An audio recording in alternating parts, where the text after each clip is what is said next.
가련교회 청년 여러분 안녕하세요. 저는 종말론 사무소의 윤재덕이라고 합니다. 이렇게 만나 뵙게 돼서 반갑습니다.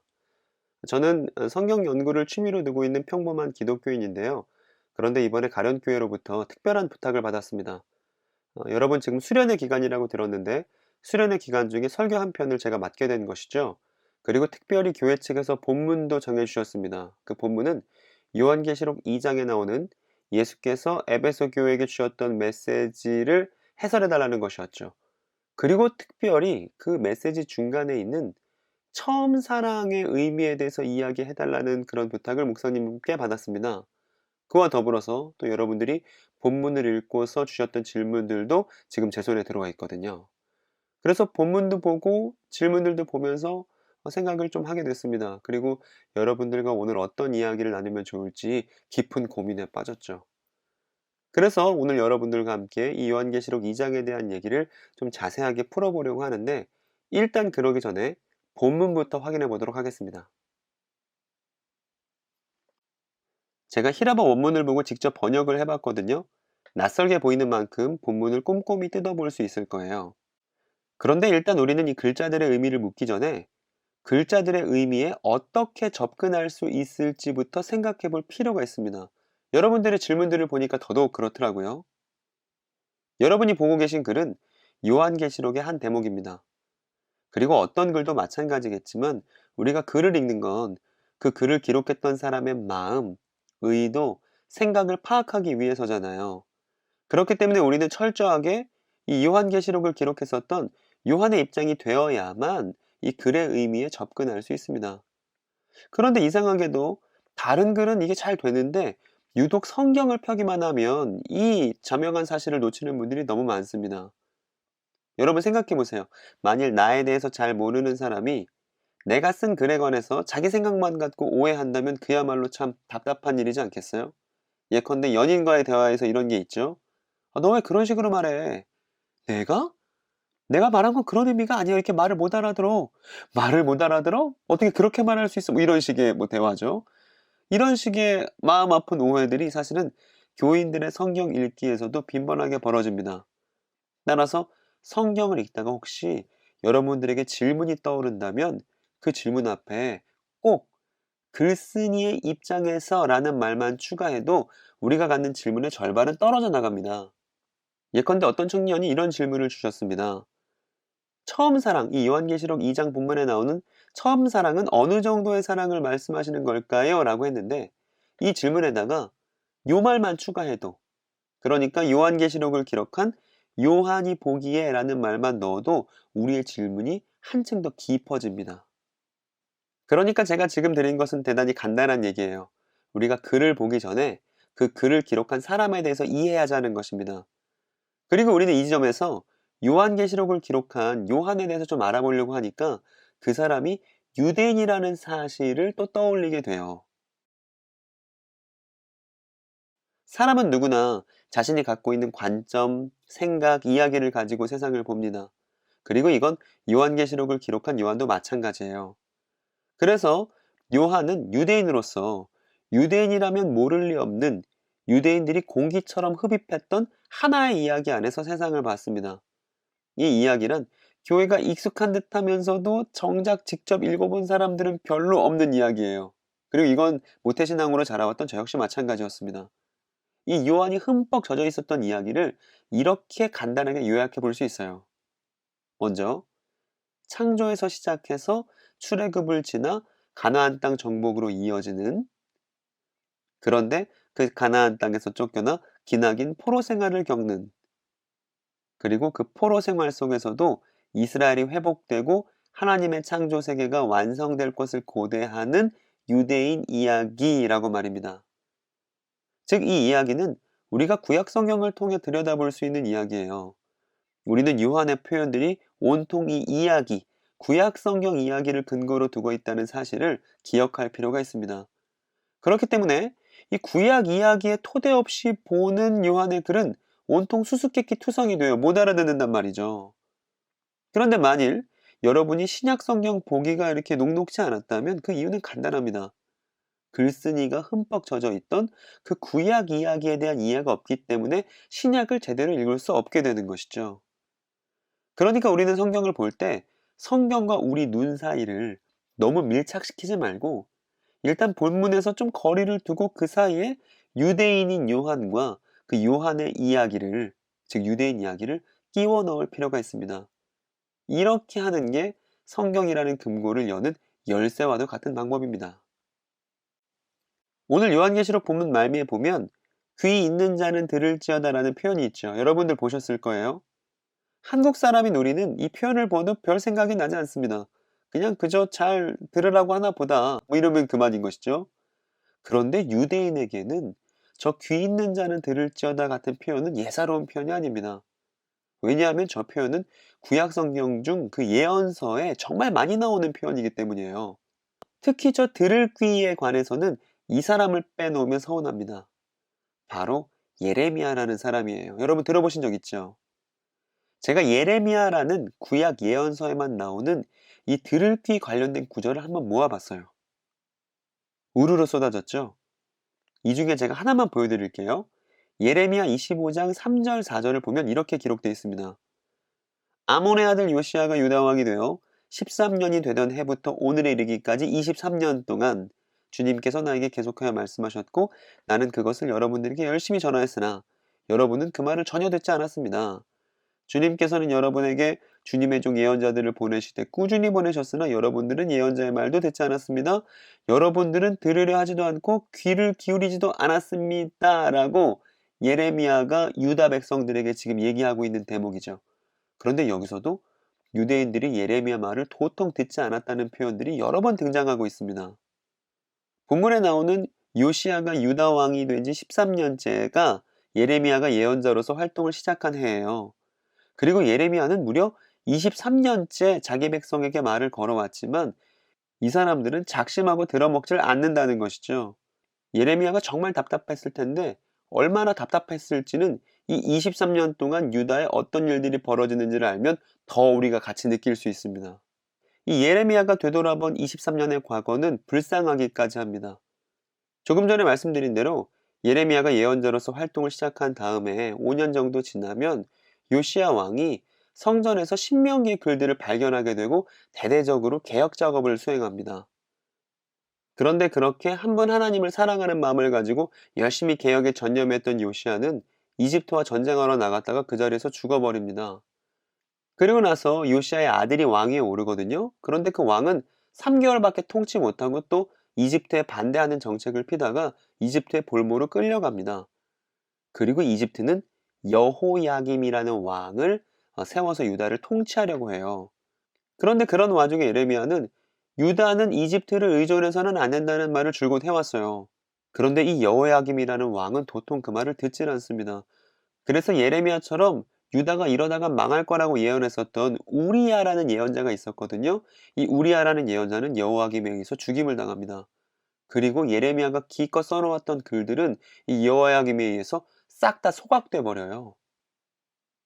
이후 신흥 세력인 바벨론 제국과 이집트가 맞붙는 큰 전투가 있었는데 이를 갈그미스 전투라고 합니다. 그런데 이때 이집트는 대패하고 유다는 바벨론의 속국이 되어버리고 많은 유대 사람들이 바벨론의 포로로 끌려갔습니다. 이게 예레미야가 말했던 23년에 있었던 굵직굵직한 사건들이에요. 그러니까 예언자로서는 성과 없는 23년, 하나님의 백성이라고 하는 유다는 이 예언자 예레미야 말을 도통 듣지 않았던 23년이었습니다. 그럼 이렇게 역사적 정황을 알았으니까 예레미야가 어떤 메시지를 외쳤는지도 확인해 볼게요. 그저 이건 예레미야라는 책을 쭉 읽어보면 확인할 수 있는 내용입니다. 예레미야의 사무치는 메시지는 이랬어요. 먼저는 제사장들 다 부패했고 하나님도 모르고 예언자들이 바알의 이름으로 예언한다는 겁니다. 그리고 모두 돈 타령만 하고 부끄러움도 모르고 주위의 강대국만 의지할 뿐 하나님을 버렸다고 말해요. 그래서 하나님은 시온, 그러니까 예루살렘의 패망을 선언하셨는데 그럼에도 불구하고 이 유다는 우상 숭배를 줄곧 행합니다. 그 우상 중에 뭐도 있었냐면 흰놈 골짜기에서 자기 자녀를 불에다가 바치는 몰렉이라는 신도 있었는데 그 몰렉이를 숭배할 만큼 이스라엘이 극심하게 타락했다는 거죠. 글을 쓰는 서기관들은 율법 가지고 거짓말로 기록하고 친구들끼리 서로 속이고 가족들과도 서로 속이고 하나님과 맺은 언약은 유다에 의해서 철저히 깨졌다고 예레미야가 말합니다. 심지어 예언자들은 그런 상황인데도 불구하고 거짓 평화를 말하고요. 유다는 그렇게 범죄함으로 하나님께서 주신 가나안 땅을 더럽혔다고 말해요. 예레미야라는 책은 52장이나 되는 긴 예언서인데 우리는 이 예언서 안에서 나라가 망하기 30여 년 전 천천히 파국으로 치닫는 그 자기 동족을 지켜보는 외로운 예언자를 만납니다. 이런 상황 속에서 들을 귀 있는 사람을 찾고 있었던 예레미야의 심정을 여러분 상상해 보세요. 예레미야를 읽었던 사람이라면 이 예레미야의 아픈 심정을 모두가 알고 있을 거예요. 마치 우리나라 사람들에게는 금도끼라고 하면 단순히 금으로 제작된 토끼만이 아니라 나무꾼의 첫 번째 헛스윙을 연상시키듯 이 예레미야를 읽고 있었던 유대인에게 귀 있는 자라는 표현은 예언자의 말을 도통 들어먹지 않는 반역의 백성을 떠올리게 하는 것이죠. 그럼 이렇게 예레미야가 23년 동안 사역한 이후 그 다음은 좀 유다가 나아졌을까요? 전혀 그렇지 않았습니다.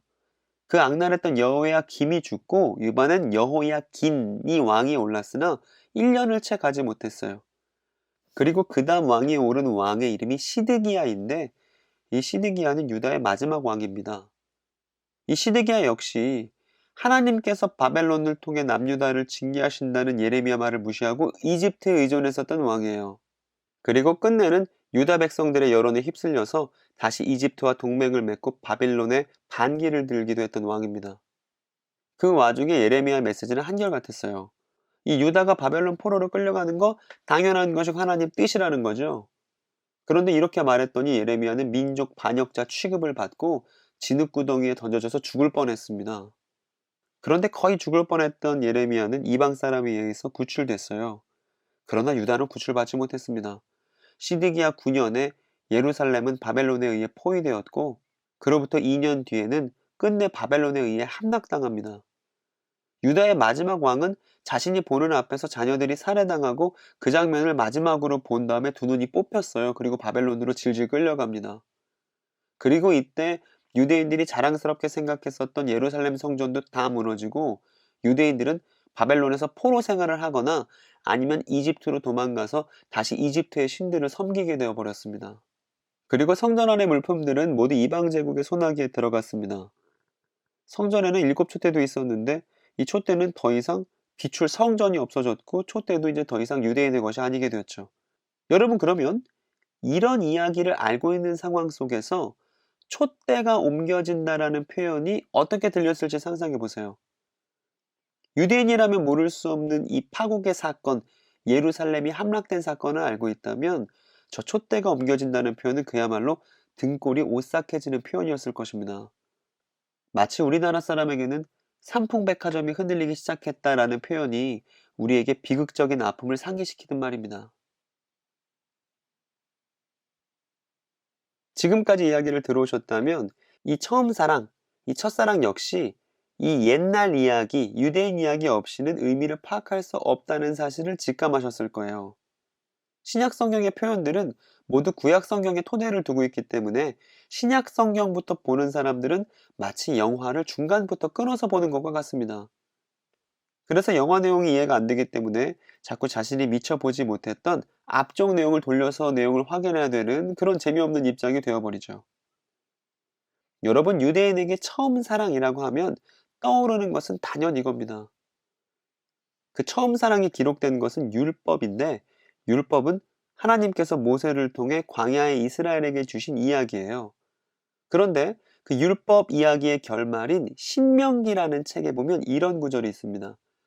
이 신명기는 앞에서 요시아라는 왕이 발견했던 책이기도 한데요. 거기 보면 이스라엘은 들으십시오. 주님은 우리의 하나님이시요 주님은 오직 한 분뿐이십니다. 당신들은 마음을 다하고 뜻을 다하고 힘을 다하여 주 당신들의 하나님을 사랑하십시오 라는 구절이 있습니다. 그리고 이렇게 한 분 하나님을 사랑할 것을 요구받은 이 백성을 가리켜서 처음 열매라고 불러요. 그러니까 모든 민족 중에서 가장 먼저 하나님을 사랑하게 된 사람들이라는 의미에서 말이죠. 그리고 이 사실을 기억한다면 예레미야에 나오는 이 메시지도 이해하기가 어렵지 않을 거예요. 거기 보면 너는 가서 예루살렘 사람들이 들을 수 있게 이렇게 외쳐라. 나 주가 말한다. 너의 젊은 시절 우정과 너의 신부 시절의 사랑, 즉 씨 뿌리지 못하는 땅 광야에서 네가 어떻게 나를 따랐는지를 내가 잘 기억하고 있다라고 하나님 말씀하시죠. 그리고 이스라엘은 나 주에게서 거룩하게 구별된 나의 수확 중 처음 열매다 라고 하십니다. 이 대목에 보니까 이스라엘이 한 분 하나님을 사랑했던 시절에 관해서 하나님이 말씀하세요. 이스라엘은 신부라고 불리고 있고 그 신부는 신랑이신 하나님을 사랑했습니다. 그 사랑이란 씨 뿌리지 못하는 땅, 광야에서 한 분 하나님을 따랐었던 그 시절을 의미해요. 그도 그럴 것이 하나님은 모세를 통해 말씀하시길 이스라엘에게 한 분 하나님을 사랑해야만 한다는 것을 가장 첫 번째 규례로 주셨습니다. 그리고 그러한 이스라엘을 처음 열매라고 지금 예레미야에서도 부르고 있죠. 즉 처음과 사랑이 모두 이 본문 안에 나와 있어요. 그런데 지금 우리가 봤었던 예레미야 2장의 바로 다음 구절로 넘어가면 이 이스라엘이 처음 사랑을 버렸음을 알 수 있습니다. 그 뒤에 보니까 야곱의 백성아, 이스라엘 백성의 모든 가족아, 너희는 주님의 말씀을 들어라. 나 주가 말한다. 너희 조상이 나에게서 무슨 허물을 발견하였기에 나에게서 멀리 떠나가서 헛된 우상을 쫓아다니며 자신들도 허무하게 되었느냐라고 되어 있죠. 그러니까 이스라엘은 한 분 하나님을 사랑하지 않은 거예요. 그리고 한 분 하나님을 사랑하지 않았다는 것은 그들이 하나님이 아닌 다른 것을 닮기 시작했다는 것의 다름 아닙니다. 여기 이스라엘이 사랑했던 우상이 있어요. 바로 바알이라는 우상입니다. 바알은 토지소산의 신인데 땅에서 풍요롭게 해준다고 하는 당대 우상이었습니다. 그런데 이런 우상을 과거의 산물로만 볼 수 없는 것은 우상이 이야기를 가지고 있기 때문이에요. 바알은 가뭄의 신과 싸우는 투쟁의 이야기를 갖고 있습니다. 그 투쟁 끝에 결국 가뭄의 신을 쓰러뜨리고 바알은 자신의 누이와 성관계를 맺으며 풍요를 갖고 와요. 그러니까 바알을 숭배한다는 것은 이 풍요의 이야기 안에서 산다는 것이고, 그리고 바알 신전에 간다는 것은 그 이야기 안에서 자신이 바알의 역할을 맡는다는 것이고요. 신전 여사제와 성관계하면서 근친상간이 자연스럽게 자기 자신에게 내면화됩니다. 바알 이야기 안에서 곧 풍요로운 자기 자신을 숭배하며 말입니다. 만일 이러한 바알을 숭배하는 다수의 사람들이 있다면 우리는 이 우상 숭배를 가리켜 비인간화를 가져오는 집단적 모방이라고 부를 수 있을 거예요.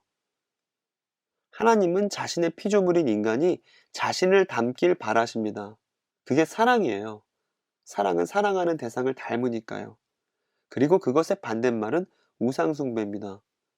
즉 피조물이 피조물을 닮으려다가 창조된 인간성을 잃어버리게 되는 것이 우상숭배 결말이에요. 처음 사랑을 요구하시는 하나님은 광야를 추억의 장소로 말씀하셨습니다. 즉 아무것도 없어도 한 분 하나님을 닮아가는 인간성이 불타올라야 인간답습니다.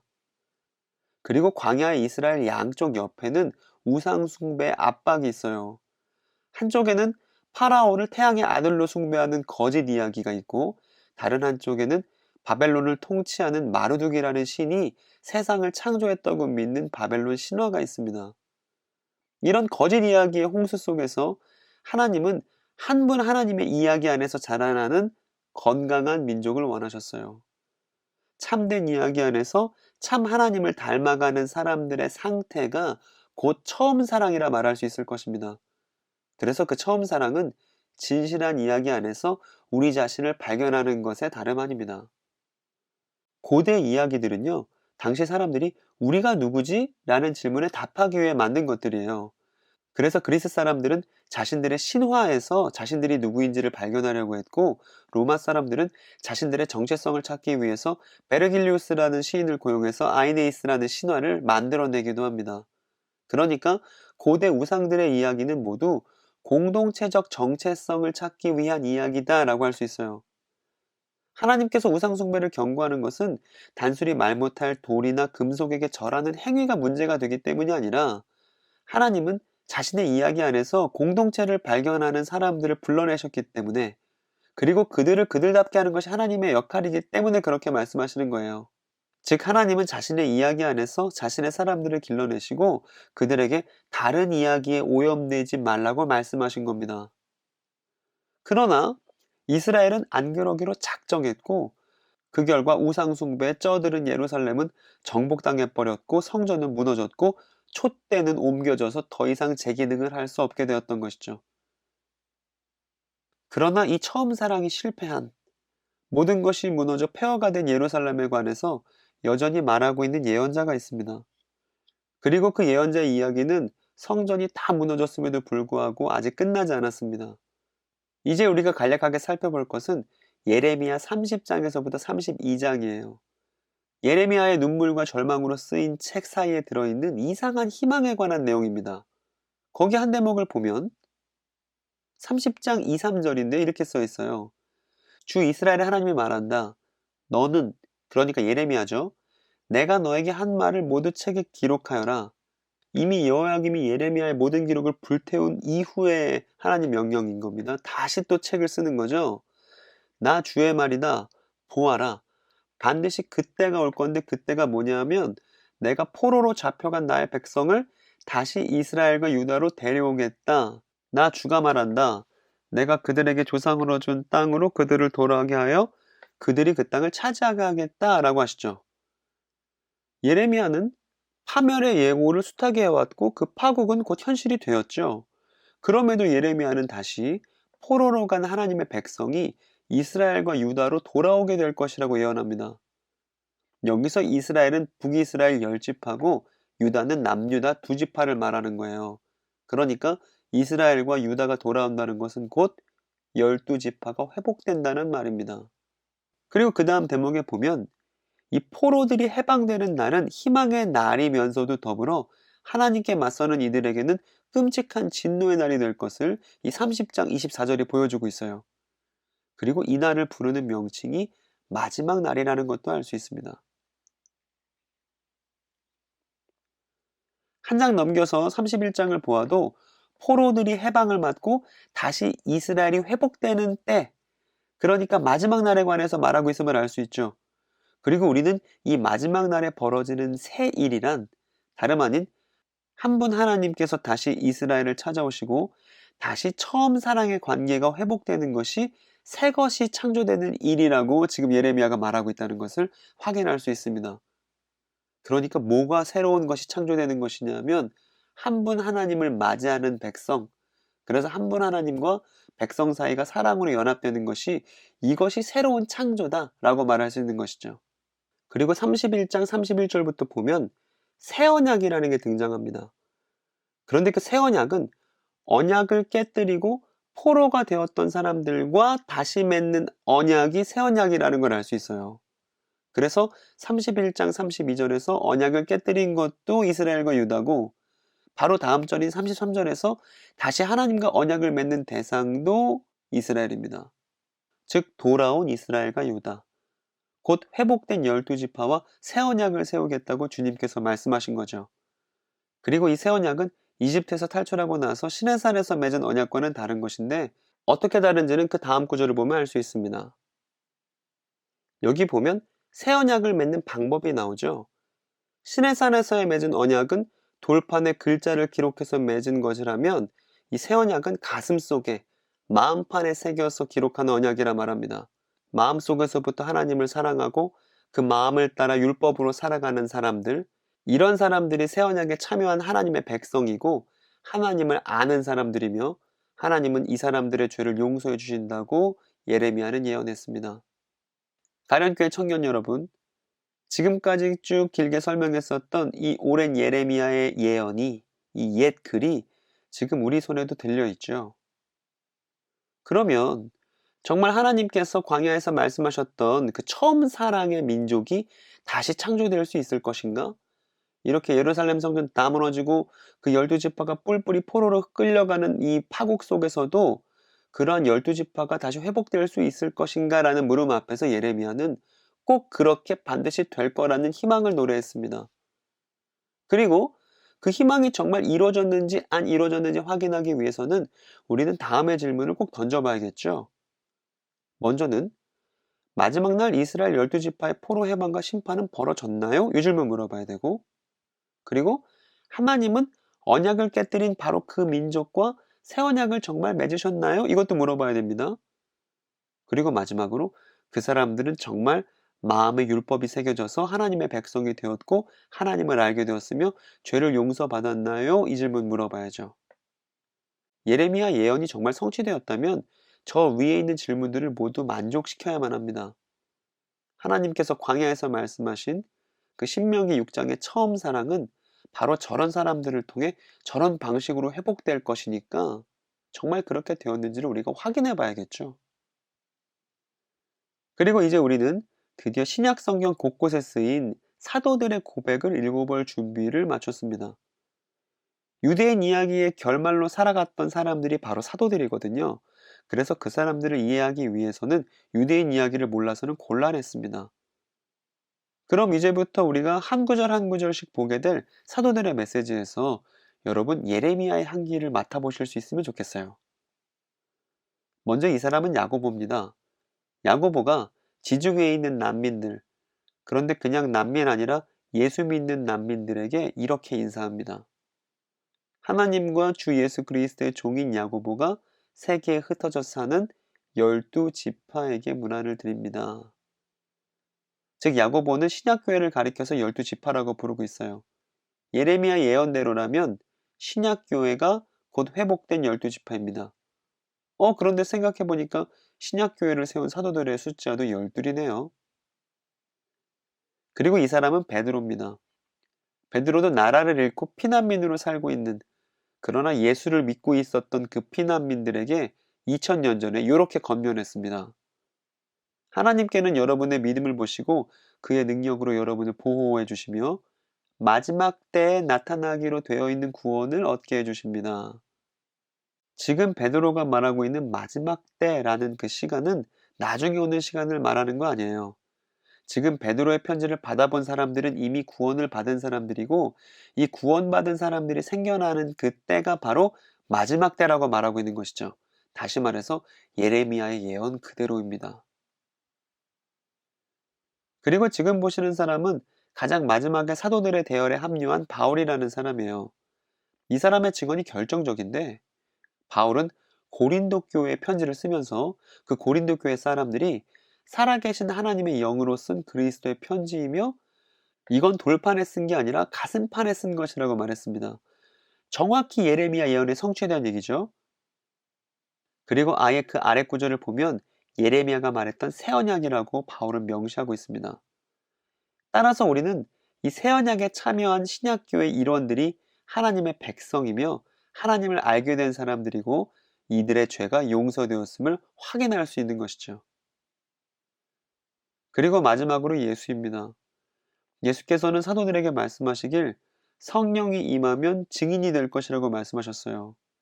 증인이 될 수 있는 건 하나님을 알기 때문이고 하나님을 아는 것은 새 언약의 내용이기도 했습니다.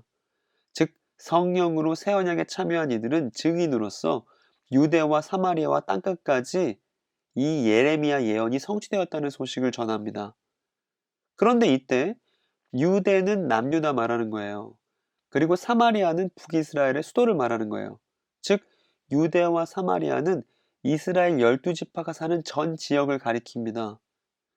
즉 예수께서는 언약을 깨뜨린 바로 그 민족 유다와 이스라엘부터 언약을 맺고 자신의 백성으로 삼으시려는 거예요. 예레미야 예언대로 말입니다. 그리고 유대를 시작으로 사마리아를 지나 이방인들이 새 언약에 참여하는 것은 그 다음입니다. 지금까지의 내용들을 통해 우리는 예레미야 예언들이 구체적으로 성취되었고 그 성취가 사도들로부터 시작된 신약교회임을 확인하게 된 것이죠. 그리고 저는 일부러 사도들 중 한 사람을 빼놓았는데요. 바로 요한계시록을 기록한 요한입니다.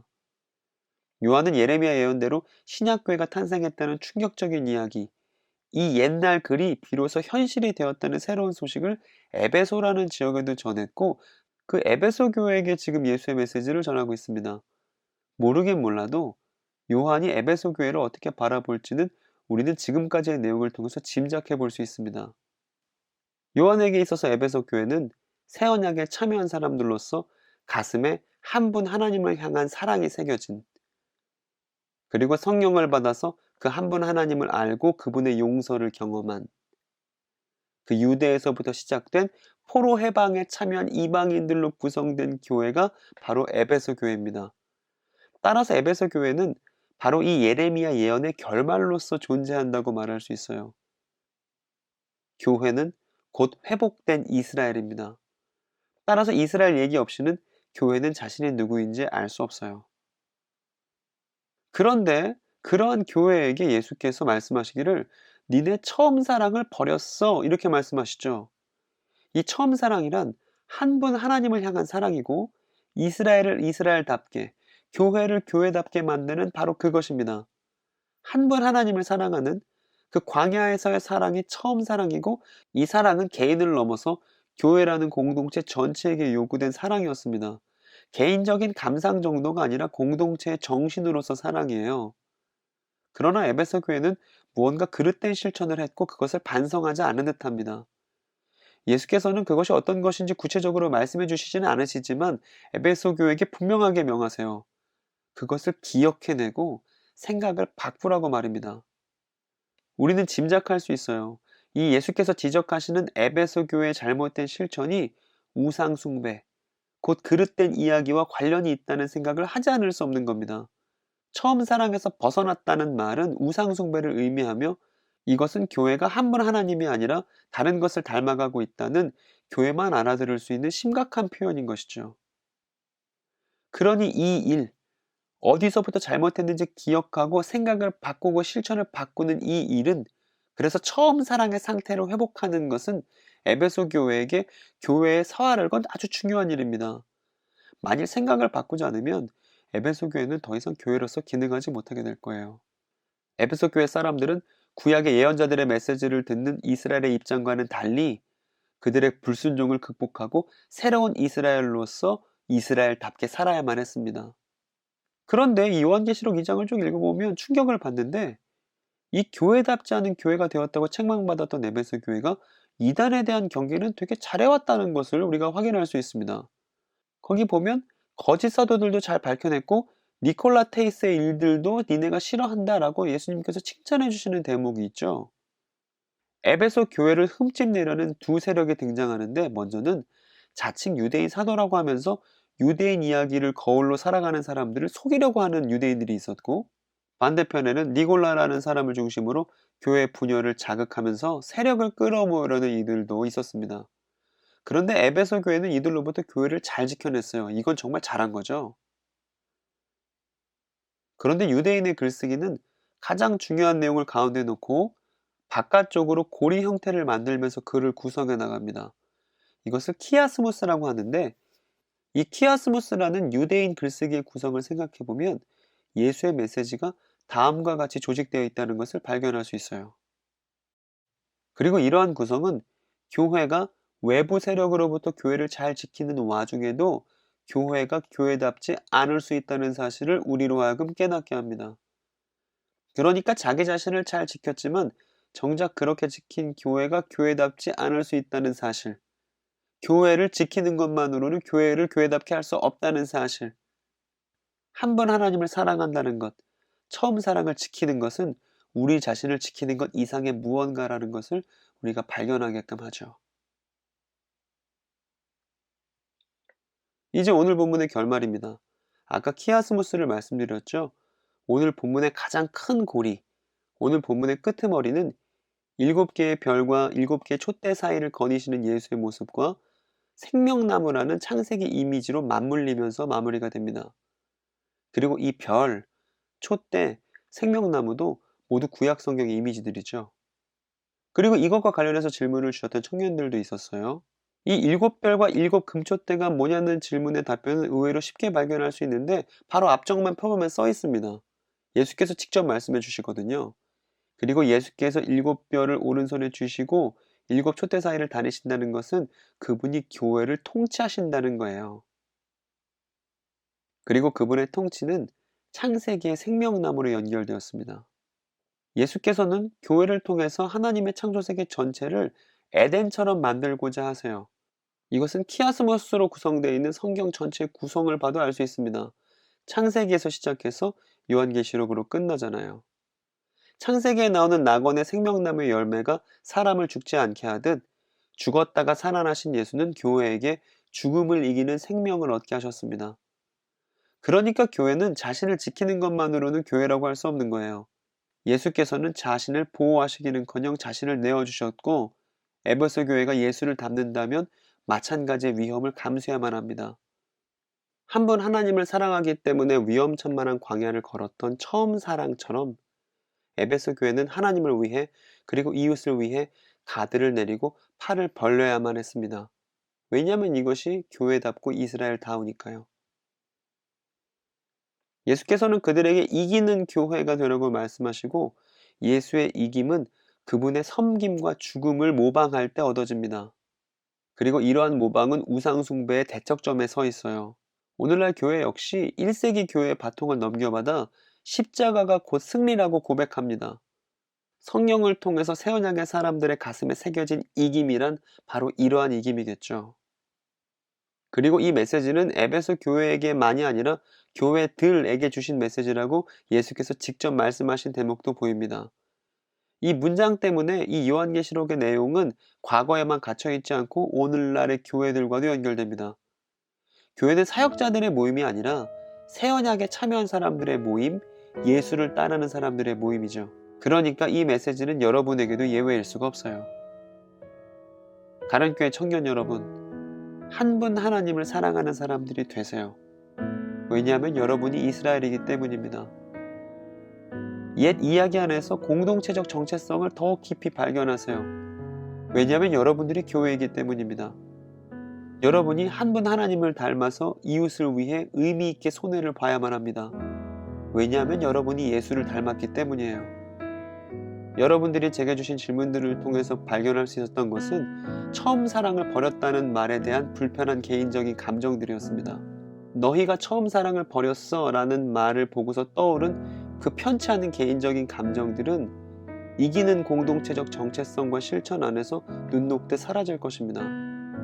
여러분이 이스라엘답지 않아서 생기는 마음의 어려움들은 여러분들이 이스라엘다울 때만이 해결될 수 있어요. 왜냐하면 여러분들이 이스라엘이기 때문입니다. 예레미야의 갈망이자 그가 기뻐할 만한 성취이기 때문이에요. 그러니까 거기에 걸맞게 살아야죠.